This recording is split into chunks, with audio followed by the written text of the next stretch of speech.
কলকাতার গরম ছবে 41 ডিগ্রি, অস্বস্তির সঙ্গে বাড়বে দক্ষিণবঙ্গের তখন। সতর্কতা তাপ প্রবাহের।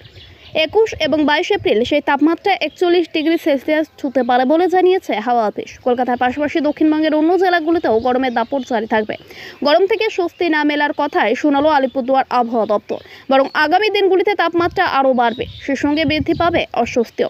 এপ্রিলের শুরু থেকেই গরমের দাপট একটু একটু করে বেড়েছে দক্ষিণবঙ্গের জেলাগুলিতে। গত কয়েকদিন ধরে সেই তাপমাত্রা দক্ষিণবঙ্গের জেলাগুলিতে কোথাও 40 ডিগ্রি ছাড়িয়েছে, কোথাও আবার 40 ছুঁই।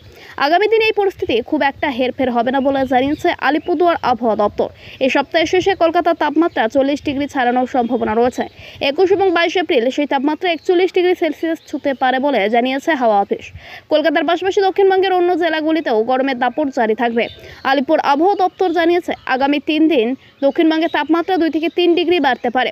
সঙ্গে বজায় থাকবে অস্বস্তি। গরমের দাপট যেমন বাড়বে, তার সঙ্গে তাল মিলিয়ে তাপপ্রবাহের পরিস্থিতিও সৃষ্টি হতে পারে দক্ষিণবঙ্গের বেশিরভাগ জেলাতে। সেই সতর্কতাও দিয়েছে হাওয়া অফিস।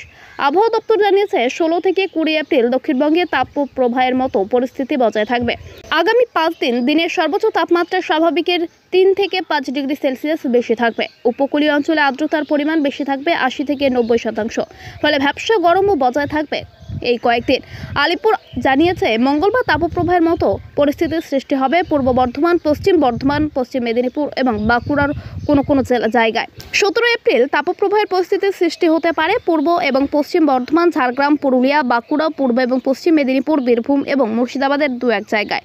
18 এপ্রিল এই পরিস্থিতি দেখা যাবে পূর্ব এবং পশ্চিম বর্ধমান, ঝাড়গ্রাম, পুরুলিয়া, বাঁকুড়া, পূর্ব এবং পশ্চিম মেদিনীপুর, বীরভূম, মুর্শিদাবাদ এবং 2 চব্বিশ পরগনাতে। উত্তরবঙ্গের জেলাগুলিতে হালকা থেকে মাঝারি বৃষ্টি হতে পারে আগামী কয়েকদিন।